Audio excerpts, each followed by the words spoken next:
People think success is this grand certificate, but really it's just sweat and overalls. It's do what people are already doing, but better. It's really, people don't care how much you know until they know how much you care. You're listening to the Roofr Report, the ultimate podcast for roofing professionals, business owners, and entrepreneurs. Get insider access and hear about the highs, lows, and tales of triumphs from thriving business owners. Brought to you by Roofr, hosted by Pete McKendrick. All right, what's up, everybody? Welcome back to the Roofr Report. I'm your host, Pete McKendrick. We are back with another Roofr of the Month podcast here today. These have been a fantastic series for us. We've had some incredible guests that have spanned literally from brand new businesses up to, companies that were started in the 80s and were being handed down to other family members. So we've run the gamut here to, on the Roofr Report, and it's been phenomenal to hear the stories and talk to these guests. And this will be no different here today. So super excited about this one and getting ready to dive into it here with Ken Conrad. So welcome, Ken. How's it going? Yeah, man, excited to have you on. I think this will be a really good backstory. And I think you got some cool stuff that you've done in your time in the industry. So a little bit different from some of the guests we've had recently. A lot of the guests we've had recently have been fairly new, to the industry, probably in their first year or two of business. And, so this will be somewhere. Yeah. And this will be a good, opposite end of that a bit, and you've done some other stuff that'll be fun to talk about. So excited to dive into this. But Ken is with Conrad Roofing, and I'll give you here a little quick introduction, Ken. I'll let you introduce yourself and Conrad Roofing and how long you guys have been in business, where you guys are located, that kind of stuff. Conrad's Roofing, located here in Tulsa, Oklahoma, second biggest city in Oklahoma. Started roofing with my father way back in the 90s. He had a Twin Oaks Tree Care. It was a tree service company. When people would have branches fall on their roof, he would ask, do you have a roofer? Do you know anybody? And he'd go up there and fix up the roof and get them taken care of. He passed away in 2008. Originally, our name was Affordable Roofing, and just couldn't get away from people asking for the lowest price. So it's almost like budget or cheap. Kept us busy for a long time. In 2010, we changed it over to Conrad's Roofing, used our last name after he passed away, and here we are. Yeah, that's interesting, right? You don't think about that kind of stuff when you're thinking of your branding, right? But branding yourself as Affordable Roofing. I remember I worked with a company one time that actually named themselves, I think it was Affordable or something like that, because back in the day, you used to be the top, right, of the yellow pages. That was the way to get your. We've still got a ton of them here. They still exist in Tulsa. Yeah, that's funny. So, but yeah, you don't necessarily think about that, but yeah, it definitely gives you that connotation when you go into to quote a job, right? They expect you to be the most affordable. 100%. So talk a little bit about that. Your family obviously was in it. How long would your dad roof for? So my dad had been roofing since right around 1988, 1990. Okay. He's really a cash guy. Kind of have very, very novice beginnings. To be honest with you, I didn't really want to get into roofing. It was kind of it's a dirty, extremely competitive industry, especially here in Oklahoma. This is where the wind comes sweeping down the plains. Yeah. It's there's, I think right now, close to 8,000 to 10,000, roofers here in Oklahoma, and we're, not even the top 30 of U.S. cities. So very, very small amount of population. And so the market's kind of capped. It's definitely not like Dallas or, Florida. So it's a lot of work getting up every day and then trying to compete with some of the best guys in the industry. Yeah, obviously you guys are in an area that's, deals with a lot of weather, right? And so every day. Yeah. So what's the breakdown of your work as far as retail work versus insurance work? What are you guys doing? Are you mostly insurance? Are you kind of doing the more retail stuff now? What's Great kind of question. the breakdown of that? We've kind of created a campaign in the last 2 years of our Roof Now, Pay Later strategy. We really want to get homeowners flipped over to cash. I mean, it's just better for flow, for production, for the ease of wallet strain. I mean, if you're doing, $20 million a year, you get a huge hailstorm, a lot of that money's coming right back out of your pocket. And, it's If you've been doing this for more than a decade, you know what I'm talking about. It's a lot of robbing Peter to pay Paul a lot of times. So with cash, if we were able to get insurance companies out of the industry, I mean, we'd be able to be like HVAC companies and plumbers. You wouldn't have such a negative connotation being in the roofing world if guys weren't going out of business every 2 and 3 and 4 and 5 years and then opening up as a new company, every 4 years. It's funny, I literally just saw a comment in one of the roofing groups this morning on Facebook where someone made a comment about the lack of getting paid from insurance work, right?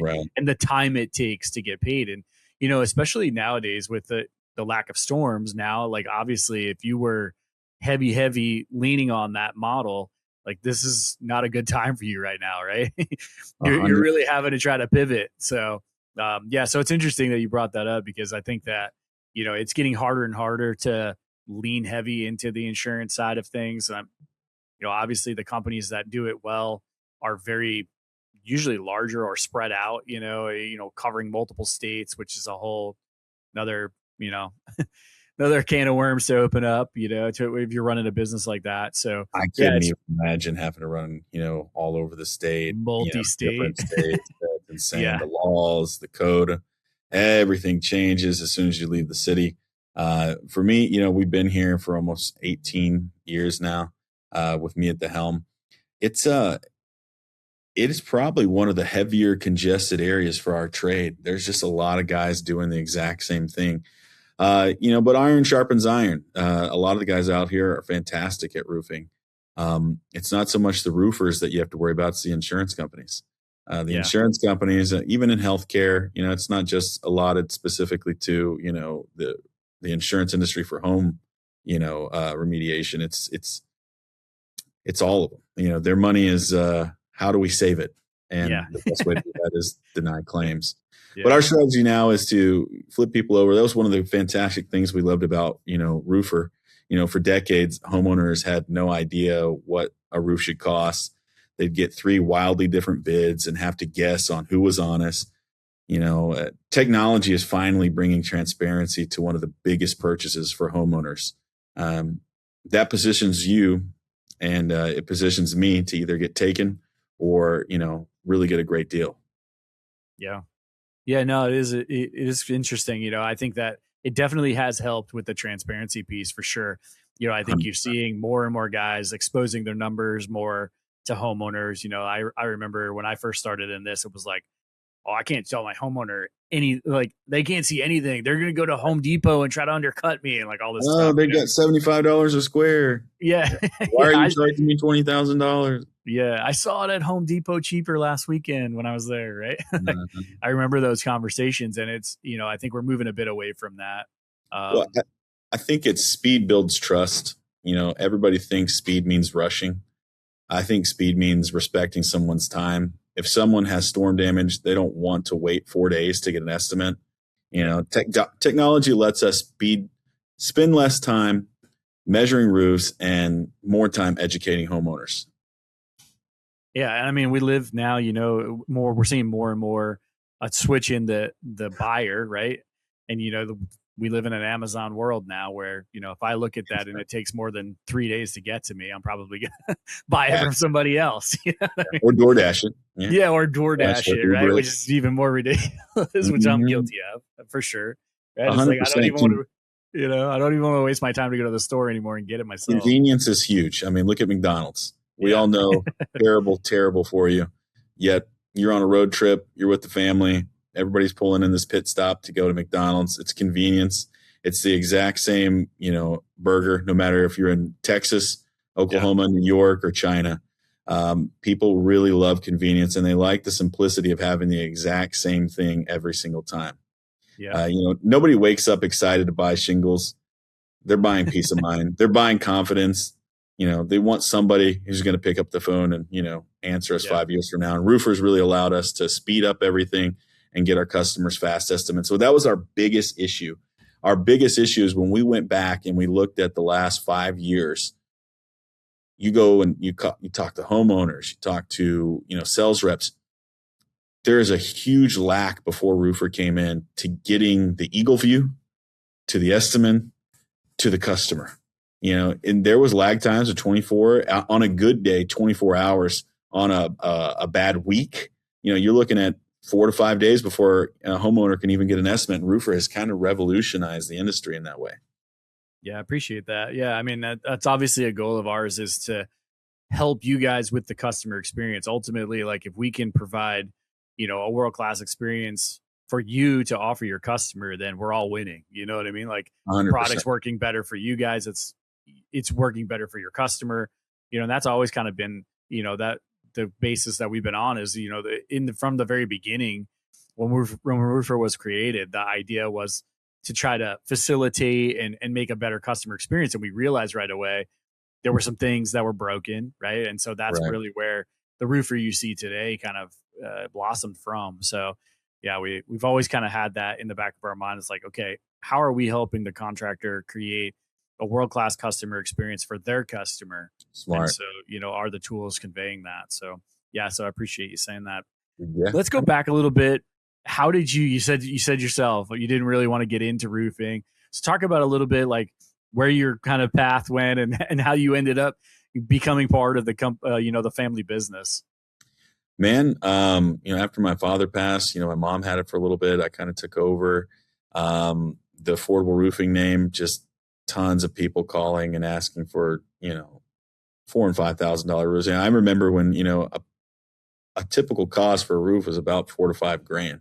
Yeah. It wasn't here until the last 6 to 7 years that I was gonna say, it wasn't that long ago. To the 11, 12, 15. Yeah. Now we're looking at an average of, $18,000 to $20,000 for a pretty standard home of 2,000 to 2,500 square feet. So for me, getting into it, a lot of failure, losing a lot. When I first started, I was putting on the roof. Sometimes I was out till 10 o'clock at night with, Home Depot lights, just sitting on the roof and literally roofing through the dark, and having the homeowners come over and tell us if we didn't turn off the lights and leave, they're going to call the police. So, I mean, it happens. You learn how to deal with people. You learn how to, babysit. You learn to become a big nanny. You learn personalities, their traits. You learn how to read people, and you still make the same, errors, but you try to learn and you move on. We really didn't get into the, 8 figures until probably in the last 10 years. So, I mean, it was a long staircase of trial and error. Yeah. Yeah, for sure. I think, and that it's important to note, right? Like you said, when we were at the very beginning there, everybody starts somewhere, right? Like, you got to learn it. And we've seen so many different paths in, some of these guys coming from, like, we had one guy came from an e-commerce background. He would run like a really successful e-commerce company, and now he was trying to apply that to roofing. Another guy just used repairs to essentially teach himself how to roof, and now he's running a company that's doing re-roofs and repairs, So it's always interesting to see, like, how people kind of get in there, learn the industry, figure things out, right? And obviously, like, you had not the luxury, but you were fortunate enough to kind of like grow up in it, right? Like, you had some folks around you that knew the industry a bit, so that definitely helps. But like you said, even with that being the case, you're still a big learning curve, right? It's still a ton to learn. Every $5 to $10 million of revenue, from building systems to trying to become vertically integrated. We're one of the only companies that private labels, our nails, our cap nails, synthetic felts, polymer sealants, split boots, pipe boots, ice and water shield. We were even designing our own shingle right now. It's a lot of work, man. And to really try to control all those different key features of the company, there's really not enough time in the day. It's not. Yeah. It's extremely complex. And this isn't for everybody, and it's not for everyone. But if you're willing to put in the time and, get the notches on your belt, I think that a lot of these guys that are coming on, especially if they start to, learn, especially having great software like Roofr, it makes everybody a roof estimator. I mean, anybody who steps on the roof, they're a roof estimator. And sequentially, they're all really good at it too. I mean, we rarely have, issues with our roofer. So it's been a fantastic software. Yeah, it's always interesting to me. I think what we're seeing now is this transition into obviously more tech savvy folks starting roofing companies. Obviously, like you said, your dad started in the 80s. Right. I had a conversation with the Craddock's a while back. I think he started in like 84. Like there was no tech, right? Like you're doing everything pen and paper, Fax manual. machine. Yeah, I remember fax machines. Yeah, right. Mm-hmm. I remember talking to a company and they're like, yeah, everything's done with manila folders. Yeah. Like we literally have a job in a manila folder and we hand carbon the manila copies folder and manila around. folders. Yeah. But I think we're seeing obviously more tech employed. Like you said, the tech has helped a lot to streamline and lean out some of these businesses, but also a more business savvy person coming in, right? Like I think the days of guys starting, as a labor person, nailing shingles on a roof and then progressing into a business over. Yeah, I think those are you don't see as many as you used to, right? You see a lot of these guys coming in with a more business background. Potentially they ran a business in another industry and now they're parlaying that into roofing. So I think that's changing the industry a bit, for in a couple different ways, like obviously they understand how to run a business maybe a little bit better. And all of the aspects of it, not everybody, but some of them. Funny story. I dropped out in the 10th grade. I never got a GED. I never got a diploma. I just went to work, pissing people off in Oklahoma City, knocking on doors and, getting told to go screw myself. It's people think that success is this grand certificate, but really it's just sweat and overalls. Yeah. It's a lot of work. It's a lot of time and it's a lot of failure. And if you're really not willing to pay the piper, it's not for you. Well, and like you said earlier, I think the thing that I'm getting from this obviously is the experience, right? Like you said, fail a bunch, figure it out. You're on the roof at nighttime with lights on, and you just keep pushing. Like a guy said to me yesterday, we were talking and he said, our motto is fail forward, right? You're going to fail, but you fail forward, right? Like we fail, we move on, we figure it out so we don't fail, do the same thing twice, right? But we learn from our experiences and that's how you gain experience. I mean, you don't gain experience. I coach a lot of youth sports and I always tell my guys, you learn more about yourself and about your teammates and about the situation and the game when you fail than when you succeed and win. You know what I mean? 100%. And if we have you something remember we say that, similar.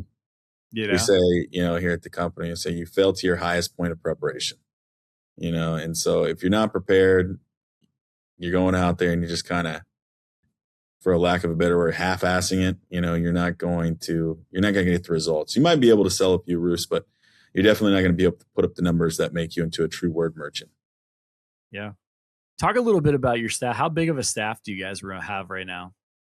Subcontractors, we probably got about 130 to 140 at any given time, from gutters to roofing crews. Technicians, we have about 5 full-time employees. We've got a media guy that's looking at me right now with a big camera. Nice. We've got approximately 18 salespeople. We have a whole staff, accounts payable, accounts receivables. We've got 3 front of the house girls, CSRs. They're taking phone calls, accounts payable. We're a little bit different. We have an in-house auditors, which are, supplement team. We've basically got everything you could possibly think of. So if I had to put a number, I would say between 28 to 30 employees currently. So pretty big staff. We'll end at the end of the year probably about 20, 21 million is the goal. Nice. Yeah, it's interesting, right? Because you see, it's interesting to me to talk to companies and see like where they're at as far as numbers, because you see so many, like we talk to a lot of companies that are in their like second, third year of business, and they're trying to stay so lean, right? They're trying to run so incredibly lean with very, very minimal employees. And, so it is interesting because I remember just, I think I've been in this 8.5 years, and when I started, if you were talking to a $5 million company, they probably had 15, 20 employees back then. Wow. You know what I mean? Yeah. Well, I'm definitely trying to stay lean. It's hard, especially when you do all the production yourself. One of the pluses of, being vertically integrated is, you can get your materials out there the next day. Somebody calls in today at 5 o'clock, says, hey, if you don't put this roof on tomorrow, we're not going to use you. We're going to use somebody else. We're able to meet them in the middle. Running the semis, getting Department of Transportation involved, making sure your semis are up to code, making sure you have a team of production guys who know what they're doing. They're not taking or mixing die lots. when they go out there, having on hand, $100,000 worth of shingles. But if your guys don't know how to deliver them correctly, you're roofing the wrong color house with different, manufacturers. You're having different places. Like, for instance, we had an issue a day ago where we had been told that we thought we had some OC red style durations, which we don't really install OC, but we typically install Tamco. But the one of the new production guys had gone through and looked up the name in a Contractors Cloud, our software in Roofr, and had seen the homeowner's name was the exact same name. And so we delivered it to the mom's house, and we tore off the roof, and we ended up redoing it. Luckily, just by chance, we were already doing the roof, and it was already paid for by insurance. So chances of that usually happen. But it's just small little things like that if one person takes for granted, and we've done it before. I think we had one probably about 4 or 5 years ago, but you put all those systems into place so you don't take those hard hits to the jaw. And even when you do put them in, it still takes one person to make one bad judgment call to have everything come crashing in. So it's really about learning about those things and, making sure your ego doesn't get ahead of your capability. Yeah. I spoke, I think it was last year at RCAT down in Texas. And while I was there, one of the guys actually stood up and said, like, I got to tell a story. He's like, we were talking about system and processes. And he's like, yeah, we used to have this process where my guys would just text the address to the subcontractor. Mm-hmm. And he said they literally texted the address one day, missed one number on the address, and they tore the roof off of the house that was literally, he said they literally drove into the neighborhood and drove past the material I was sitting in the driveway of the house they were supposed to roof, went down the road like 20 houses and ripped the roof off. It happens. Place Court Street is what we call it. Yeah. Place Court Street, you can have the exact same home address. Make sure. If you're not checking the homeowner's name, you're not checking the East Court. I mean, we've done it, I would say in the past 20 years, we've done it approximately 4 times. So we at least make one giant mistake every 5 years.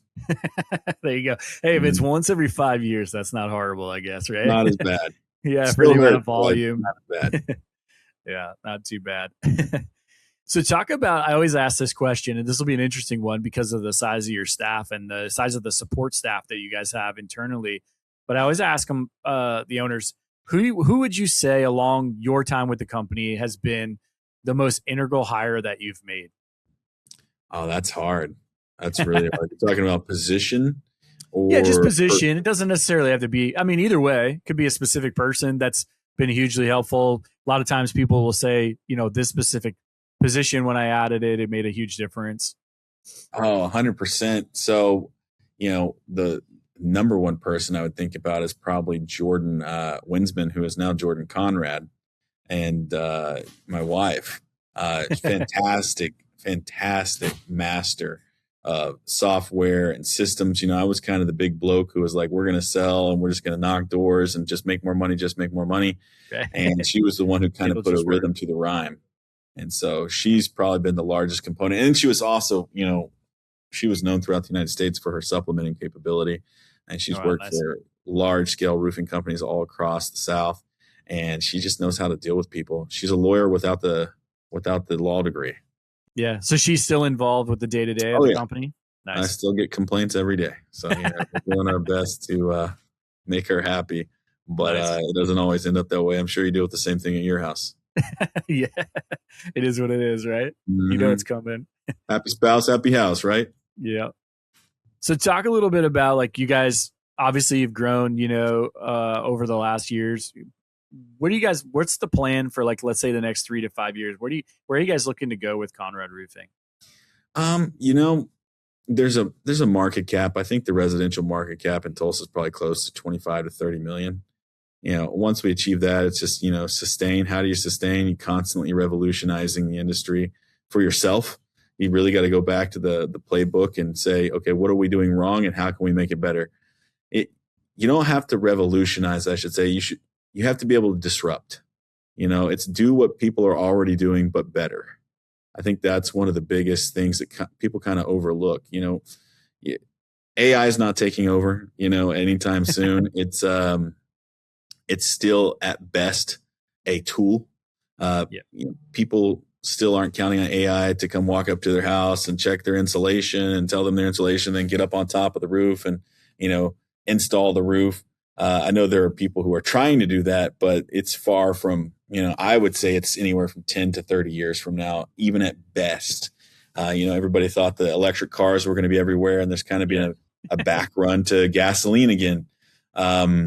It's a crazy industry to be in, but my goal is to become fully integrated and really not have to count on distributors. I know there's probably some distributors that are going to watch this and go, "Oh, we hate this guy," but we want to be developed to a point where we don't have to pay middlemen. It allows me to pay my employees better. It allows me to have a better staff. It allows me to have a better marketing budget than anyone else. If you can't lower people's salaries and take away from their life, which we don't want to do, we want them to have the same type of experiences that ownership has.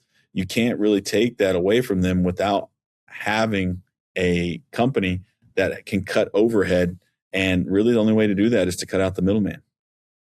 I like that. It's an interesting take. And I've heard that before from other folks as well, trying to do some similar things, probably about the same time in their business cycle, like about the same size as you were when they kind of decided to go that route and try to cut out that middle guy and figure out a way to do that. So yeah, it's an interesting take. You brought up a good point. I was on a podcast a long time ago, a couple of years ago, and one of the guys on the podcast made it a very interesting point that kind of stuck with me. And he said, at the end of the day, when you boil down to it, we're all installing the same shingles, mostly in the same way. There's a lot of guys out there that are very, very good at it. And so how do you stand apart from your competition? So what are you guys doing, from a customer experience standpoint and from the way you guys do business to stand apart, beyond the production end of things? Right. We call it the Disney World experience. I mean, we really try to follow Walt Disney, Steve Jobs, Steve Jobs and some of his last, or what they call the lost interviews. And he talks about, what's the difference between, the best to the greatest, right? There's really not that much percentage in between. When you really break it down, it's maybe 10 to 15% difference from the guy who's doing it the best versus the guy who's doing it incredibly. Really, it starts with the homeowner experience. When you pull up to the house, are you rolling the trash cans in? Are you going up to the door and you hear the smoke alarm going off? Or are you taking 9 volts in your car that you get from Dollar General and, changing them out before you do the roof inspection? Are you keeping a bottle of WD-40, in the back of your truck? So when you open the door for grandma, the door squealing, we say, hey, before we get on this roof, let's go ahead and get this taken care of. You WD the 40, the door, and you take care of them. It's really, people don't care how much you know until they know how much you care. Yeah, it's a great point. Yeah, I love that. I mean, I think that the customer experience is always, like I said, that's something that I preach about when I speak. And it's something that we try to keep, top of mind when we're building stuff at Roofr, and how can we help you guys make that customer experience out in the field the best possible. But it is a lot of times those little things like that. It's simple. All you guys got to do is do everything we tell you. That's right. So talk a little bit about, I want to bring this up because it's a bit unique to you. You wrote a book, right? So I have 2 books. I have nice. Roofing Isn't Easy, Contractor's Guide to Roofing Success on Audible. And then I have a hardcover copy of The Art of Sales, The Psychology of Sales. Now, which is kind of more broad. What spurred you to write some books? I love that approach. I think it's really cool that you I wrote it in 2019. I had noticed that no other roofers had written a book about roofing. There was one book, I think, that was on Audible, and it was called The Roofing Ripoff.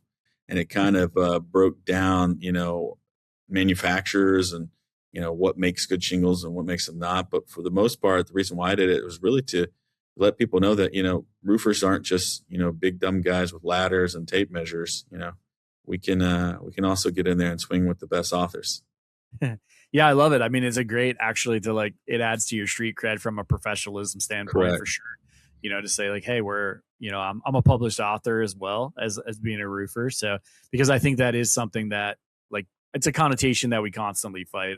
The guys are trying to take us over. They're trying to rip us off. They're trying to scam us. Lawyers and roofers, Two of the most, probably the highest people on the dockets and courts in Oklahoma, roofers and lawyers. It's judges don't like them, and neither do jurors.